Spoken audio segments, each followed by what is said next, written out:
Hair rebonding অথবা হেয়ারের যে কোনো কেমিক্যাল কাজ করতে হলে অবশ্যই প্রথমে হেয়ারের হিস্ট্রি জানতে হবে ক্লায়েন্টের, কেননা ক্লায়েন্টের হেয়ারের হিস্ট্রি না জেনে যদি আপনি কাজ করেন তখন কিন্তু হেয়ারের রেজাল্ট ভালো আসবে না।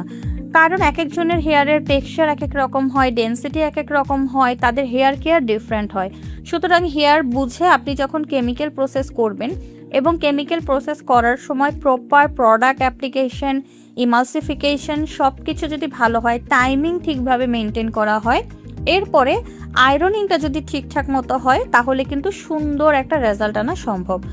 আমাদের আজকের এই ক্লায়েন্টের হেয়ারে আমরা সার্ভিস যখন দিয়েছিলাম তখন আমরা ক্লায়েন্টের হেয়ারের কাছ রিবন্ডিং করেছি। তো রিবন্ডিংয়ের সময় আমরা ক্লায়েন্টের হেয়ারের সব ডিটেলস জেনে তারপরে যখন প্রসেসিংটা করেছি, এবং এতে করে যেটা হয়েছে আমাদের কাজটা অনেক স্মুথ হয়েছে, কাজটা আমরা অনেক সুন্দরভাবে একটা ভালো আউটকাম নিয়ে আসতে পারছি এবং আলহামদুলিল্লাহ হেয়ারের রেজাল্ট কিন্তু অনেক সুন্দর আসে। ফাইনাল রেজাল্ট যখন আমরা দেখাবো, দেখেন যেমন স্ট্রেটটা সুন্দর হয়েছে তেমন কিন্তু হেয়ারের শাইনটা অনেক চমৎকার আসে। সুতরাং যারা একটা প্রফেশনাল হেয়ার সার্ভিস নিতে চান তাদের অবশ্যই প্রফেশনাল হেয়ার সালন থেকে নিতে পারেন। আর RDH makeover and skin care সালনে কিন্তু আমাদের hair rebonding, keratin, hair colour সব কিছুর উপরে, হেয়ার ট্রিটমেন্টের উপরে আমাদের অনেক সুন্দর সুন্দর অফার আছে।